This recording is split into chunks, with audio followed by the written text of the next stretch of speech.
Sveiki! Teksto formatavimas – tai teksto vaizdavimo ir apipavidalinimo būdas, parenkant šriftą, jo dydį, stilių, pastraipos eilučių lygiuotę, eilučių intervalus ir panašiai. Šioje pamokoje kalbėsiu tik apie pastraipų formatavimą. Tekstas paprastai yra sudarytas iš pastraipų. Pastraipa, angliškai paragraf, tai pagrindinis teksto vienetas ir ją sudaro sakiniai, glaudžiai susiję vienas su kitu. Va štai viena pastraipa, štai antroji pastraipa. Kiekvienos pastraipos pirmoji eilutė turėtų būti atitraukta nuo krašto. Va štai taip. Dažniausiai pirmosios pastraipos eilutė būna atitraukiama nuo kairiojo krašto per 1 sveiką ir 27 centimetro.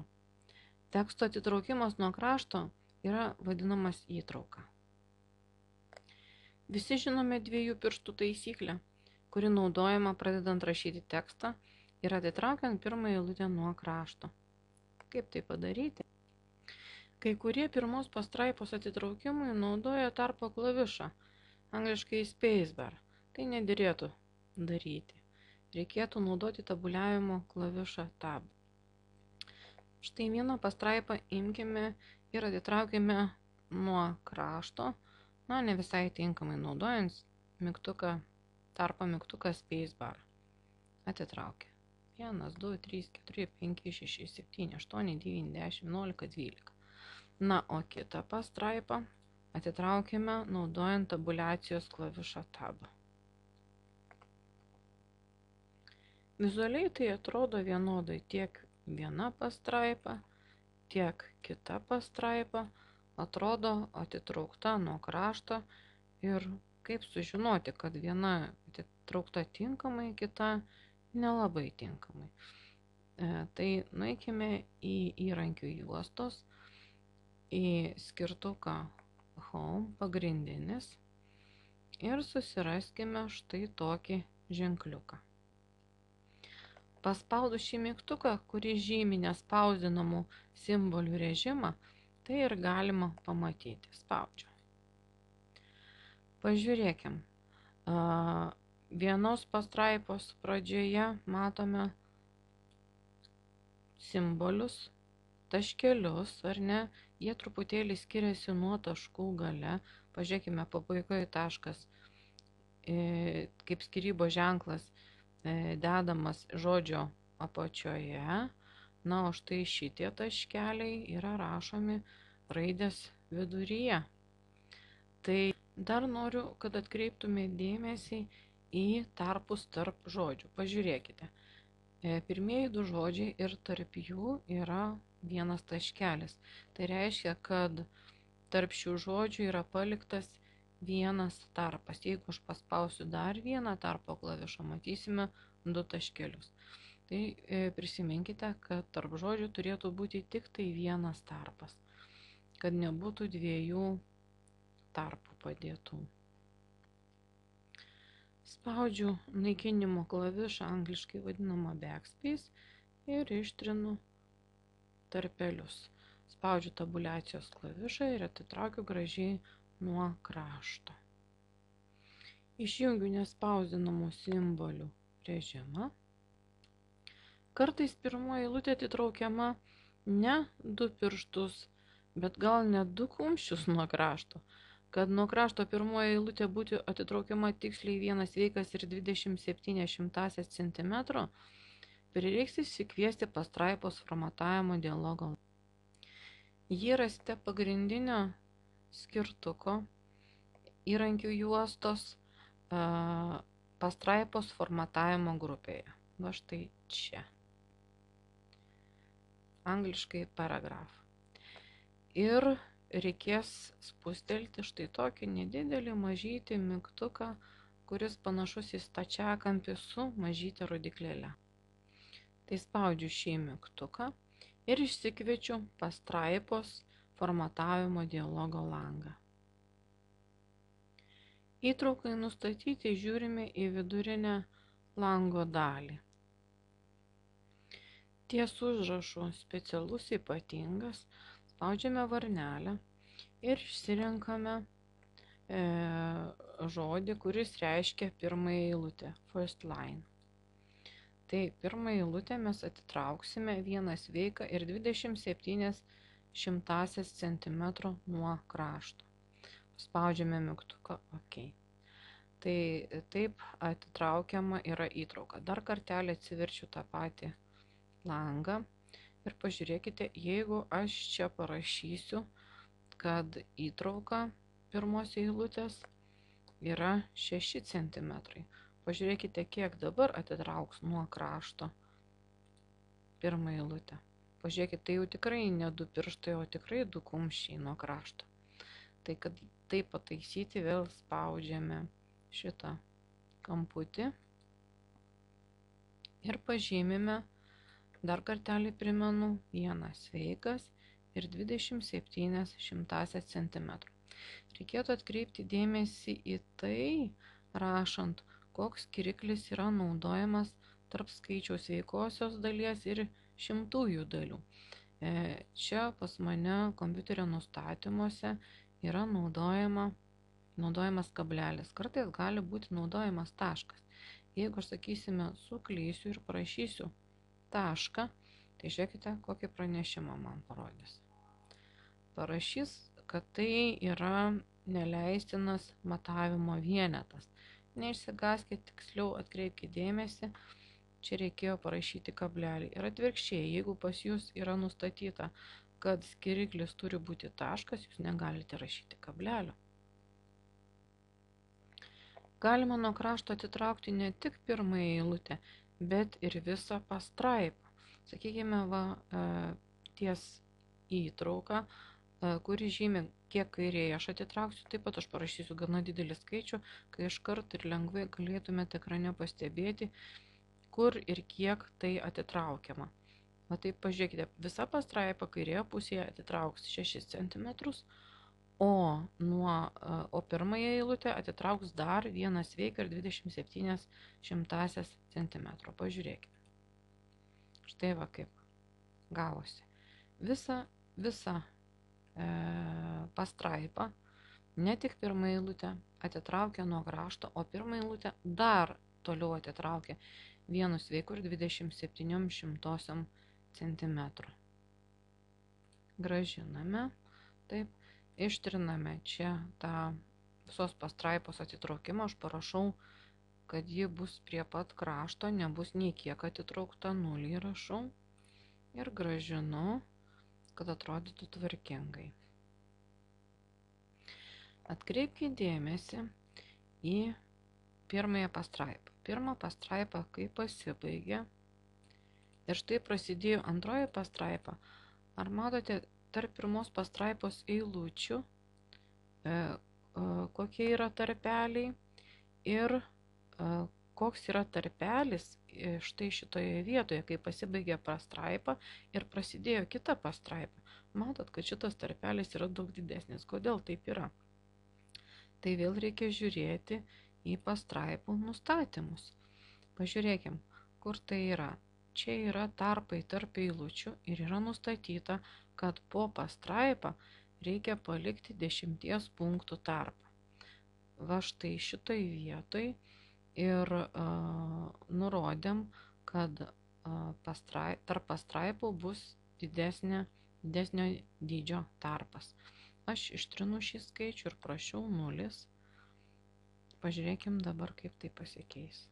Matot, kaip pastraipos viena prie kitos priartėjo. Dar noriu, kad pažiūrėtumėt į nustatymus. Matome line spacing, tai yra tarpai tarp eilučių. Čia yra parašyta multiple, vadinasi, tai yra kelios yra eilutės, dvigubos, o aš jeigu parašysiu single, tai yra vienguba eilutė. Pažiūrėkite, kokie tarpai vienoje pastraipoje, tarp vienos ir kitos eilutės, kokie tarpai atsiras.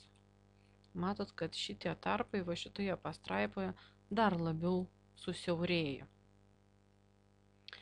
Įrankių juostoje pagrindinio skirtuko, Home pagrindinio skirtuko, pastraipos formatavimo grupėje dar matome keletą naudingų įrankių.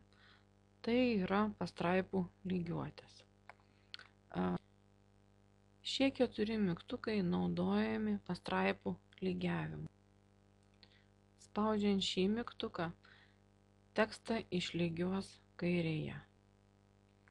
Spaudžiant šį mygtuką, tekstą išlygiuos centre, o dešinėje išlygiuosime paspaudę šį mygtuką. Norint, kad tekstas gražiai atrodytų iš abiejų pusių išlygiuotas, pasirinksime abipusiai išlygiavimą. Atkreipkite dėmesį į eilutes išskirtas raudona ir žalia spalva. Palyginkime tose eilutėse tarpus tarp žodžių. Pažiūrėkime, kokie tarpai tarp žodžių raudona spalva pažymėtoje eilutėje ir žalia spalva pažymėtoje eilutėje. Akivaizdžiai matom, kad raudonoje eilutėje tarpai didesni. Tai atsitinka tik naudojant abipusę pastraipos lygiuotę. Kodėl taip nutiko? Sakykime, jums klasėje reikia išsirikiuoti nuo vienos sienos iki kitos sienos. Ir klasėje turime 3 vaikus. Tai jeigu juos liepsime, duosime komandą eilin rikiuot ir kitą komandą pasakysime, kad jie išretėtų, tai pirmasis vaikas atsistos prie sienos, antrasis vaikas vidury klasės atsistos, na, o trečiasis prie kitos klasės sienos. Ir tarpai tarptų vaikų bus labai dideli ir jie rankomis vienas kito tikrai nepasieks. Tačiau jeigu mes klasėje turėtumėm 15 vaikų ir lieptumėm jiem ir išsirikiuoti ir išretėti, tai juk tarpai būtų tarp jų labai nedideli ir jie tikrai vienas kitą rankomis pasiektų. Na, o kaip galima sumažinti tuos tarpus klasėje, kur yra 15 vaikų, dar labiau? Tai sakykime, jeigu aš pakviesiu, na, į 5 ar 7 klasės va šitą rikiuotę, pakviesiu mažytį pirmoką, ar tarpai tarp jų sumažės? Taip, suprantama, kad tarpelių padaugėtų, bet jie būtų mažesni, siauresni ir nesvarbu, ar ten atsistojo pirmokas, ar dar vienas 5 ar 7. Na ir akivaizdžiai matom, kad va štai toje raudonoje eilutėje bent mažytis žodelis išretėjusioje eilutėje tikrai tilptų. Jei būtų galėjęs žodis geriausių pereiti į ankstesnį eilutę, jis ir tai padarytų, bet jis yra per ilgas ir todėl jis netilpo raudonoje eilutė ir perėjo į kitą eilutę. Na, o ką su juo galim padaryti? Iš kur gauti tą tokį mažą, trumpą žodelį? Pabandykime tą žodį geriausių ir sumažinti, sukapoti į mažesnius vienetus, į skiemenis jį sudalinti. Tai jeigu mes atskirsime skiemenuojant žodį geriausių, pirmas skiemuo bus ge. Tai po jo padėkime brūkšniuką ir žiūrėkime, kaip gražiai šita žodžio dalis perėjo į ankstesnį eilutę, į raudonąją eilutę ir tarpeliai šiek tiek sumažėjo. Tačiau tai nėra labai geras būdas skiemenuoti. Jeigu, sakykime, mes turime labai ilgą tekstą ir 300 puslapių ir mes jį jau darbą baigiame ir reikia, sakykime, mums jį taisyti, kažkur ištrinti žodžius, kažkur pridėti ir mes, sakykime, ištrinsime 2 žodžius paauglio burtininko, stebėkite dabar į žodį geriausių, kas šitam žodžiui nutiks. Aš dabar ištrinsiu žodį paauglio burtininko, pažiūrėkim, kas nutiks žodžiui geriausių. Matot, žodis geriausių visas perėjo į raudoną eilutę, tačiau jo viduryje atsirado brūkšnelis. Na, sakykime, ir jūs baigėte darbą parašyti ir daug turite taisyti, daug trinti ir jūs suskiemenavote jau visą tekstą, susitvarkėte ir ištrynus jums atsirado labai daug žodžių, kurių viduryje yra brūkšneliai. Tai dabar surask tuos brūkšnelius ir visus vėl ištaisyk. Taigi kiek daug darbo reikia daryti, reikia atlikti. Tai kad taip nebūtų, reikėtų truputėlį kitaip skiemenuoti, kitaip tą skiemenį sutvarkyti. Skiemenavimui naudokite ne šiaip brūkšnelį, bet klavišų derinį Ctrl ir brūkšniuką. Va štai šį derinį. Tai aš dabar jį ir paspausiu. Padedu pelės žymeklį prie žodžio po raidžių G, po skiemens G ir spaudžiu mygtukus Ctrl ir brūkšniuką. Na, iš pirmos pažiūros, ar ne, atrodo lyg nieko ypatingo, lyg ir taip pat nutiko. Tačiau dabar žiūrėkit, vėl stebėkite žodelį geriausių. Aš ištrinu paauglio burtininko ir stebėkit, kas su juo nutinka. Žiūrėkit, žodis geriausių perėjo kitą eilutę, bet jo viduryje neliko brūkšnelio jokio. Kodėl taip atsitiko? Tai atsitiko todėl, kad mes naudojant klavišus Ctrl ir brūkšniukas, mes įkėlėme sąlyginį perkelimo brūkšnelį. Sąlyginiu jis vadinamas todėl, kad jis nurodo, jog kėlimas, tai yra žodžio perskirimas, yra nebūtinas ir jei visas žodis telpa eilutėje, tik tada jis jei visas žodis telpa eilutėje, tada jo ir neperskiria. O jei netelpa žodis eilutėje, tada jį perskiria. Tai yra sąlyginio perkelimo brūkšnelį. Grąžinsiu atgal. Taip, dabar pažiūrėkim, o kaip su tais nematomais simboliais. Spaudžiame mygtuką, kurį žybi nespausdinamų simbolių režimą ir pažiūrėkit. Kai mes žodelį perkeliame mygtukais Ctrl ir brūkšnelis ir ištriname paauglio burtininko žodžius, pažiūrėkite, kaip atrodo šitas ženkliukas. Jeigu mes jį išjungiame nespausdinamų simbolių režimą, matome, kad čia nėra jokio ženklo, gražiai susijungia žodis. Bet jeigu įjungsime nespausdinamų simbolių režimą, mes ten matome tokį brūkšnelį su užlenktu galu.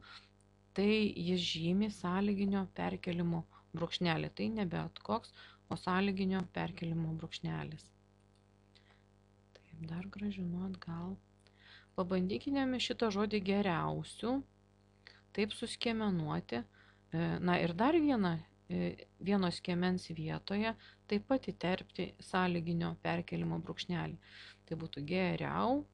Padedu žymeklį šitoj vietoj ir vėl spaudžiu sąlyginio perkelimo brūkšnelį Ctrl ir brūkšniuką.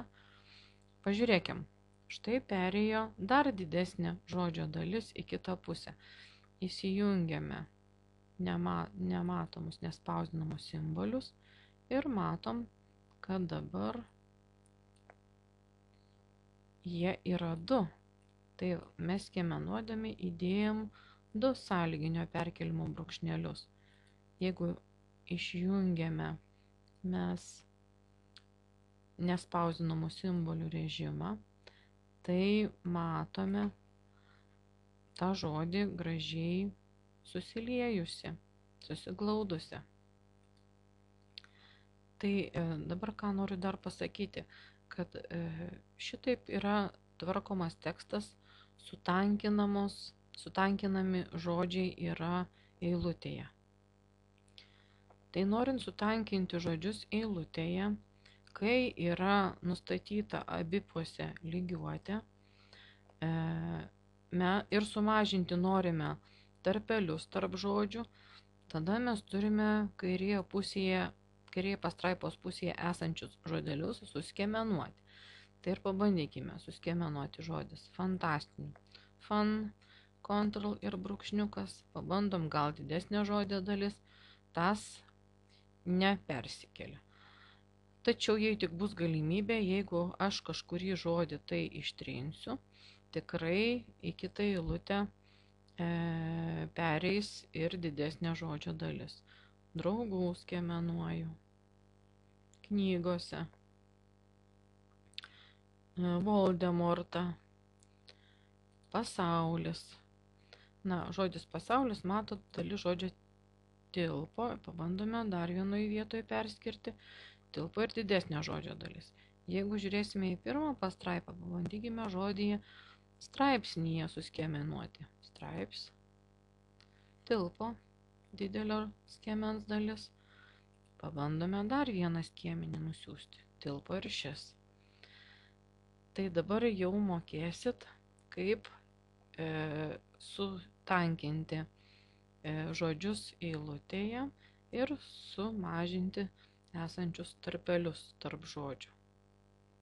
Dar apie vieną subtilybę noriu pakalbėti. Kartais reikia jungiamojo tarpo, neperkeliamo tarpo, kad tarp žodžio, kuris žymi pavardę, ir vardų esantis tarpelis nebūtų perkeliamas ir žodis nebūtų perskiriamas. Juk žinote, kad jeigu trumpiname vardą, tai, sakykime, kaip ir va čia, J.K. Rowling, po J raidės dedame tašką trumpinant vardą, ir po taško, po trumpinio būtinai turi būti tarpas. Tai jeigu mes šitą vardą ir pavardę, bet aš dabar ją nukopijuosiu ir padėsiu į eilutės pabaigą, įklijuosiu, jūs matot, kad, dar pataisysiu, jūs matot, kad J.K. Rowling padėjau tarpą ir po taškelio, kuris yra po K raidės, tai vardas nuo pavardės atsiskyrė. Tai neturėtų būti. Vardas su pavardė turi būti vienoje vietoje, arba vienoje eilutėje, arba kitoje eilutėje, bet jis turi būti kartu, tie trumpiniai su pavardė. Tai tokiu atveju reikėtų naudoti jungiamąjį arba kitaip vadinamą neperkeliamąjį tarpelį. Tai yra, kad vizualiai matysim, jog tarpelis yra, bet kartu keliaus vardų trumpiniai kartu su pavardė. Kad temtume jungiamąjį neperkeliamąjį tarpą, naudosime klavišų derinį Ctrl, Shift ir Space. Taip, Ctrl kampe, Shift ir tarpo ilgąjį mygtuką. Tai dabar žiūrėkit, aš ištrinu po J taškas ištrinu tarpelį, po K taškas taip pat ištrinu tarpelį. Ir bandysiu tuos tarpus dabar kitaip įterpti. Čia po taško, sakiau, būtinai turi būti tarpas. Jeigu aš tik tarpą, žiūrėkit, padedu, tai ta raidė su taškeliu į kitą eilutę išvažiuoja.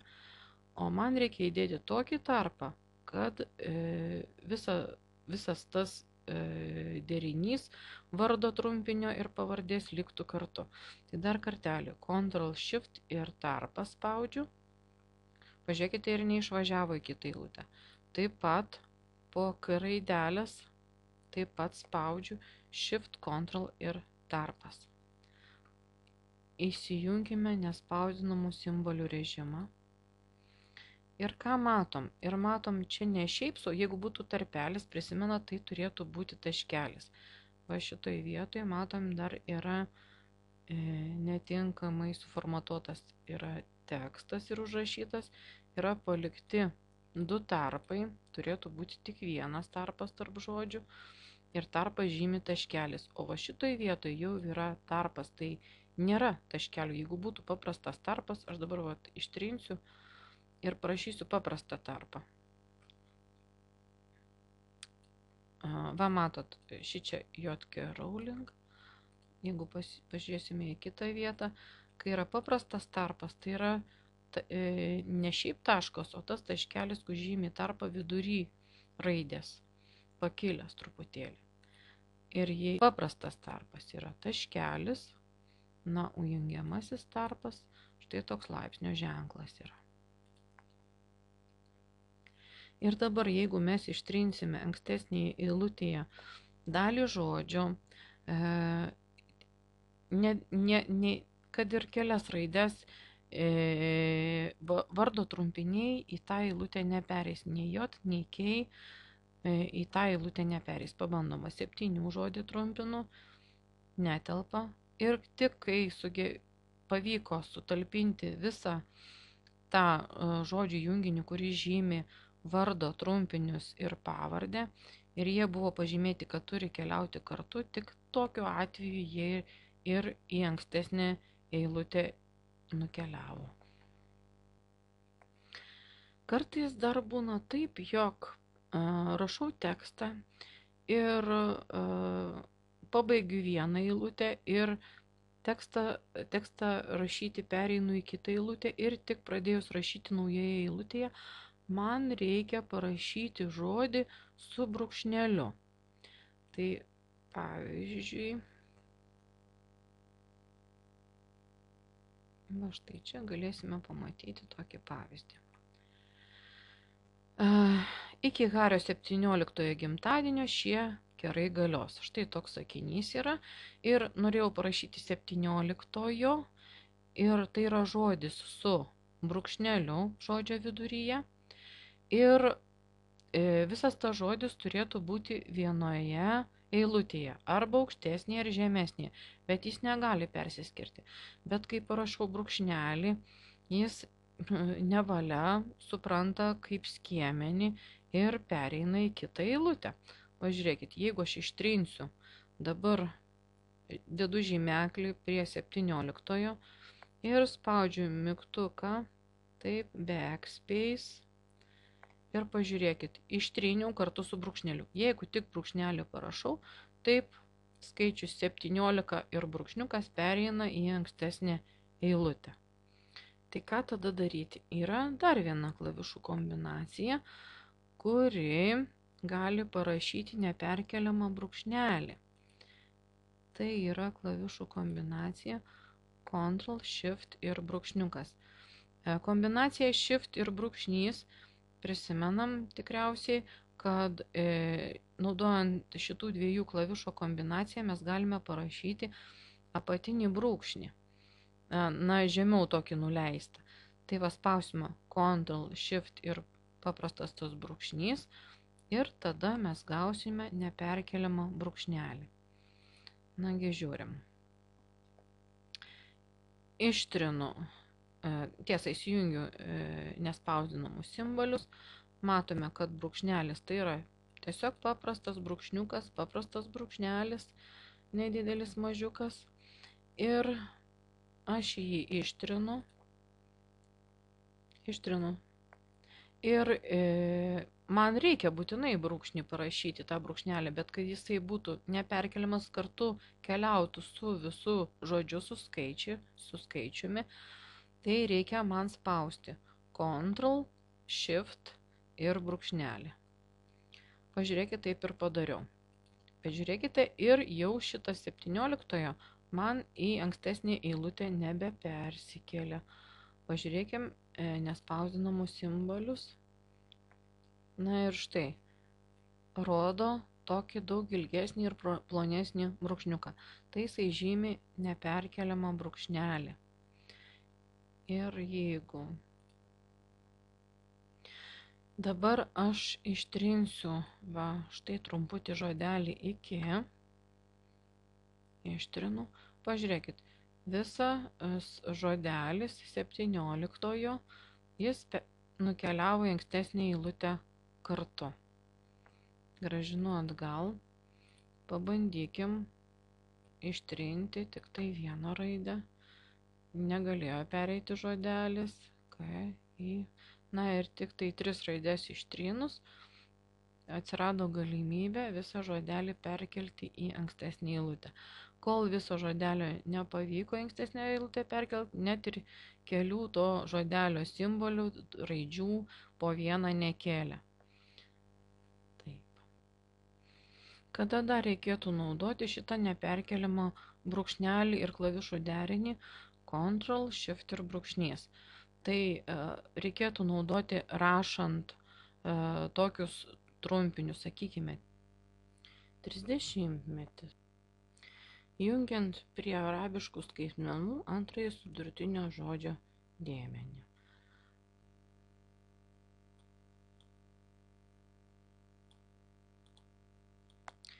Penktadienis. Tai dar vienas panašus pavyzdys. Trečiasis. Prie arabiško skaitmens pridedant kelintinio skaitvardžio galūnę. Ketvirtas kanalas. Taip pat dar vienas panašus pavyzdys 2023 metais. Pirma kategorija. Tarp datą žyminčių skaitmenų grupių, tarp metų, mėnesių, dienų. Tarp numerių žyminčių skaitmenų ar raidžių grupių, nurodant adresą. Kokių dar naudingų įrankių galima rasti įrankių juostoje pastraipos formatavimo grupėje? Šis mygtukas skirtas sąrašo ženklinimui. Kaip tik suformavom sąrašą, jį pažymim ir spaudžiam sąrašo ženklinimo mygtuką. Norint sąrašą pratęsti, po paskutiniuoju sąrašo įrašu spaudžiame įvedimo mygtuką Enter. Šiam sąrašui kaip tik tiks toks pavyzdys, trumpinys žodžio gatvė arba mokykla. Kai brūkšnelis žymi praleistą žodžio dalį.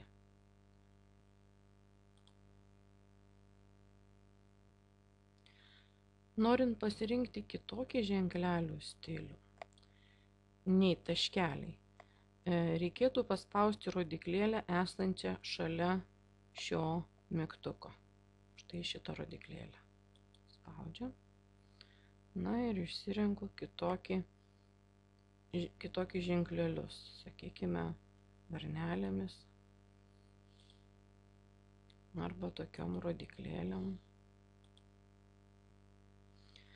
Galim patys pasirinkti ir kitokį simbolį ar kitokį paveikslėlį.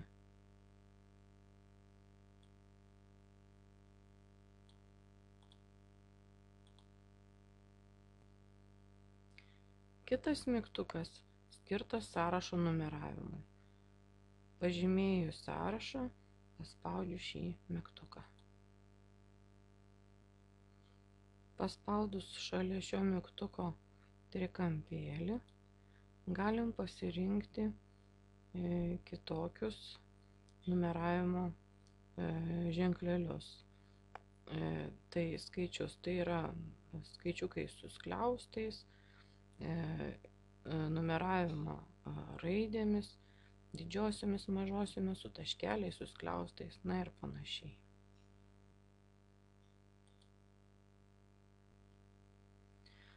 Na, o šis mygtukas įjungia kelių lygių sąrašą.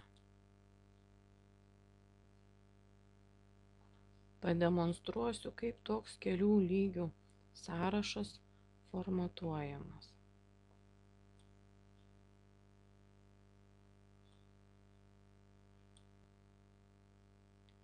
Šriftų formatavimo grupėje paspausiu valyti formatavimą mygtuką ir išvalysiu pažymėtos srities formatavimą. Liks tik paprastas tekstas. Buvo išvalytas net kalbos tikrinimas. Vėl pasirenku, kad tikrintų lietuvių kalbą. Pažymėjus sąrašą ir paspaudus mygtuką kelių lygių sąrašas, matysime štai tokį vaizdą. Toks mygtukas ne tik padidina įtrauką, bet ir perkelia pažymėtų sąrašo elementus į kitą sąrašo lygį. Spaudžiu pažymėtus elementus, perkeliu į kitą sąrašo lygį, spaudžiu šį mygtuką.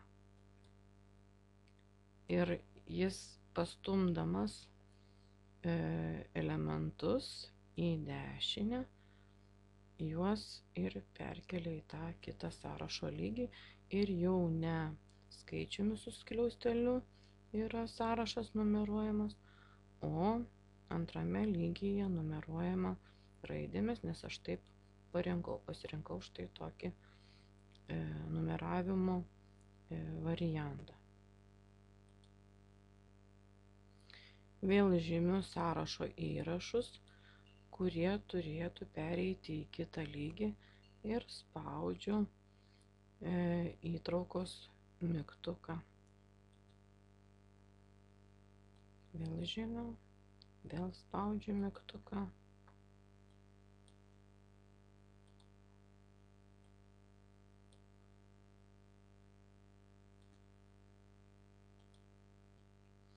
Štai taip suformavau dviejų lygių sąrašą.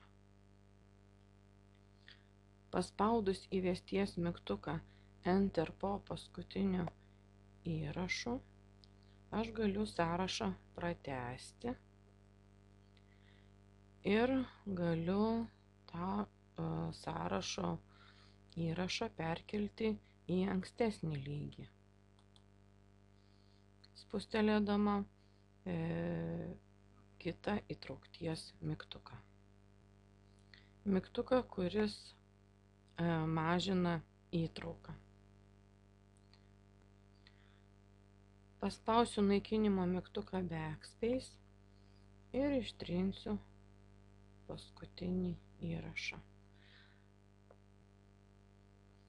Įrašą galiu pridėti ir kitoje sąrašo vietoje.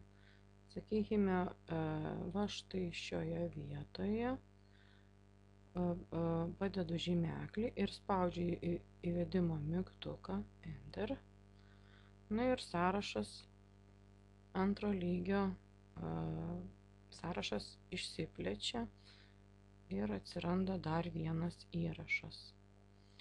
Aš galiu įkelti ir pirmame lygyje įrašą. Galiu ir ištrinti su naikinimo mygtuku.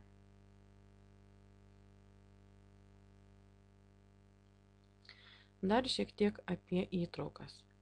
Pastraipos formatavimo grupėje yra du įtraukoms, kaip minėjau, skirti mygtukai. Vienas ir antras.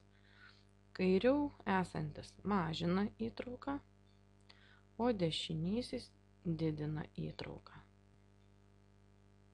Pabandykim.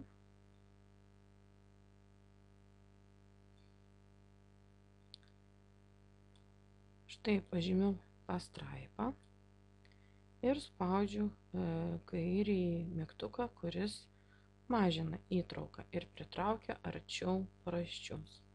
Spusteliu kartą. Jeigu paspausiu dešiniau esantį mygtuką, tai jis didins įtrauką ir artins prie dešiniojo krašto. Dar norėčiau sugrįžti prie anksčiau paminėto formatavimo valymo mygtuko. Kaip jis veikia?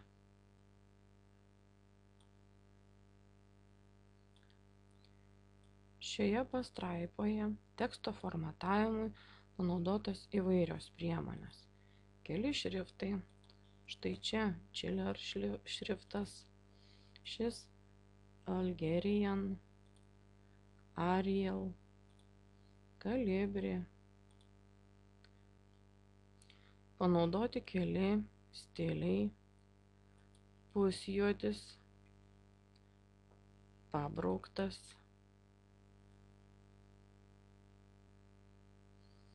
pabrauksiu dar kelis žodžius. Skirtingas yra ašmenų dydis. Štai čia 24 punktai, 12 punktų, 18 punktų. Yra skirtinga ir šrifto spalva. Štai tokia ciklamenų spalva. Nuspalvinsiu dar ir kitą, sakykime, žaliai. Šitą raudonai. Panaudojau ir teksto paryškinimo mygtuką. Štai šį. Parinkau geltoną, parinksiu dabar žalią spalvą. Ir pridėjau hipersaitą, nuorodą, kuri veda į internetinį puslapį apie Alma Litera leidyklą. Spustelėjus ant šio užrašo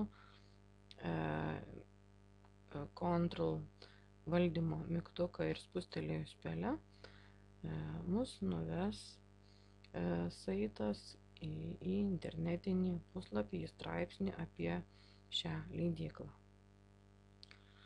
Paspaudus formato valymo mygtuką, štai kaip atrodytų pastraipa. Visų pirma, ją pažymiu ir spusteliu formato valymo mygtuką. Pastraipa pritraukiama prie paraštės.